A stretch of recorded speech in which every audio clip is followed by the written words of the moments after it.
從小到大，無論係逢年過節嘅家庭團聚，定係屋企有重要客人來訪嘅時刻，一道熱騰騰嘅魚總係扮演住不可或缺嘅角色。喺平時嘅日子裏邊，去街市買餸嘅時候，好多人亦都會習慣性咁挑上一條新鮮嘅魚帶返屋企。然而，最近喺各種網絡交流群組同埋資訊平台裏邊，開始瘋狂流傳住一個非常嚇人嘅講法，話魚肉其實係癌症嘅加速器，甚至仲有傳言提到一啲國外嘅研究報告指出，魚食得越多，患上皮膚癌嘅風險就越高。好多人聽到呢個講法之後，心裏都會猛地一驚，覺得呢一點可能自己堅持咗咁多年嘅健康觀念，難道全部都錯咗咩？一直以嚟，大家都認為食魚係對身體極好嘅進補方式，點解突然之間就變成咗會引發癌症嘅可怕食物呢？以後到底仲能唔能夠安心地食魚啦？其實呢個講法只係講啱咗一半，魚肉本身並唔係罪魁禍首，真正嘅問題在於我哋食魚嘅方式，以及我哋選擇嘅魚嘅種類。如果用錯誤嘅方式去處理同食用某啲特定嘅魚類，佢哋確實會從守護健康嘅幫手，變成誘發嚴重疾病嘅危險因素。所以我哋食魚嘅時候，一定要學識分辨邊啲魚係安全嘅，邊啲魚係絕對要避開嘅。跟住落嚟，我哋就嚟詳細揭曉日常生活中最需要避開嘅3種危險魚類。第一種就係中式鹹魚。喺好多地方，尤其老一輩人，朝早飲一碗清粥，配上一小塊煎得香噴噴嘅鹹魚，嗰種鹹香嘅滋味非常開胃，能夠讓人一下子食下好幾碗飯。但係呢一種我哋習以為常嘅美味，其實早就俾國際權威嘅健康研究機構列為咗1級致癌物。佢同我哋熟知嘅香煙、酒精等物質係屬於同一個危險級別嘅。一條原本新鮮健康嘅魚，僅僅係經過鹽巴嘅醃製同埋太陽嘅晾曬，就會變成如此危險嘅食物。呢個背後其實係一個複雜嘅化學過程。喺呢個製作過程中，至少發生咗3件對健康極具破壞力嘅事情。首先呢，就係高鹽帶嚟嘅直接傷害。為咗達到防腐同埋長期保存嘅目的，鹹魚喺製作嘅時候必須使用大量高濃度嘅鹽。除咗高鹽嘅物理性破壞之外，喺鹹魚發酵同晾曬嘅過程中，如果環境唔夠衛生，溫度同濕度控制不當，就非常容易滋生各種霉菌同埋有害細菌。但最致命嘅仲係喺呢個過程中產生嘅一種強烈嘅化學致癌物質。魚肉裏邊本來含有豐富嘅蛋白質，喺發酵同高鹽嘅環境之下，呢啲蛋白質會發生分解。同時，為咗保持鹹魚嘅色澤或者進一步防腐，有啲製作過程中仲會涉及亞硝酸鹽。當分解後嘅蛋白質成分同呢啲物質結合嘅時候，就會產生一種叫做亞硝基化合物嘅化學物質，其中最主要嘅就係亞硝胺。亞硝胺已經被科學界證實具有非常明確嘅誘發胃部、食道甚至鼻咽部位癌症嘅作用。好多人長期保留住頻繁食鹹魚嘅習慣，往往喺不知不覺中就將呢啲有害物質一少少咁累積喺體內。所以鹹魚真係只能夠當間偶爾解試嘅食物，絕對唔能夠再將佢當作可以日日配粥下飯嘅家常菜啦。第2種危險魚類係淡水魚生，亦即係我哋常講嘅淡水生魚片。好多人去食日式料理嘅時候中意食深海魚做嘅生魚片，因為深海環境相對特殊，加上規範嘅現代冷凍處理技術，寄生蟲嘅問題相對較少，食起嚟仲算安全。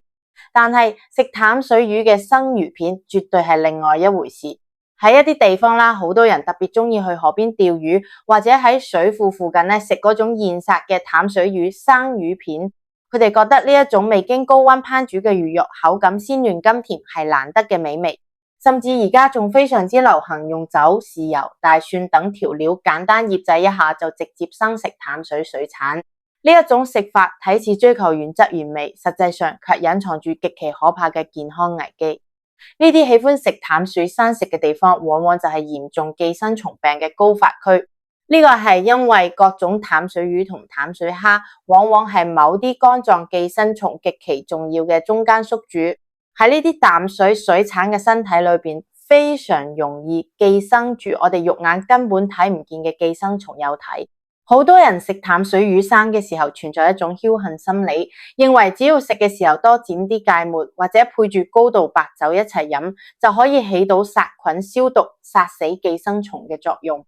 呢度必須非常鄭重咁澄清一個巨大嘅誤區，呢啲日常嘅調料同普通嘅飲用酒精對於殺死寄生蟲嚟講，完全冇任何實際作用。嗰啲寄生蟲嘅生命力非常頑強，佢邊有一層堅固嘅保護膜，酒精同芥末根本冇辦法穿透並殺死佢哋。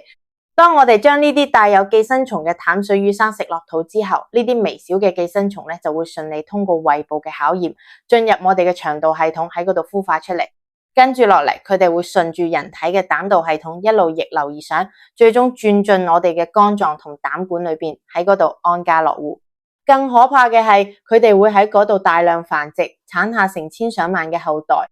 呢啲寄生蟲喺我哋嘅消化器官內部生存，會造成長期嘅慢性發炎同埋局部阻塞。因此，大家一定要牢記，任何淡水嘅水產品都絕對不能生食，必須經過徹底嘅高溫煮熟之後先能夠安全食用。千祈唔好攞自己嘅身體健康去冒險，貪圖一時嘅口感。第三種危險魚類係高溫料理魚，主要就係烤魚同埋燻魚。而家烤魚真係太流行啦，無論係喺夜市嘅路邊攤，定係喺熱鬧嘅餐廳入邊，烤魚都係一道極具人氣嘅美食。好多人就中意嗰種經過高溫烤製後，表面焦香酥脆，裏邊肉質鮮嫩多汁嘅口感，覺得呢個係一種無法抗拒嘅味覺享受。但係就喺果香氣四日嘅燒烤背後，一場可怕嘅有毒物質生成過程正在悄悄發生。當我哋用高溫嘅炭火直接去燒烤魚肉嘅時候，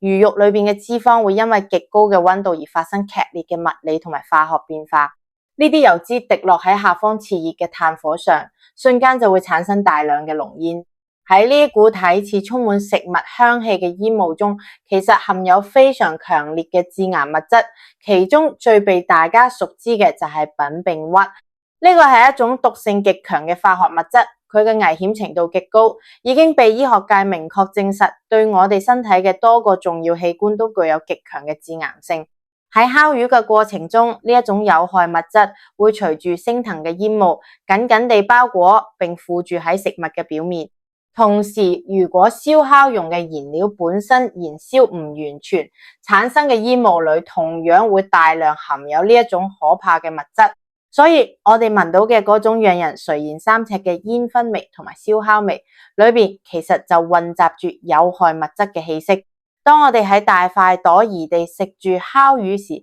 嗰啲附住喺表面嘅致癌物，亦即係順理成章咁進入咗我哋嘅消化系統。除咗燒烤本身產生嘅高溫致癌物之外，烤魚同燻魚通常仲有另一個不可忽視嘅健康隱患。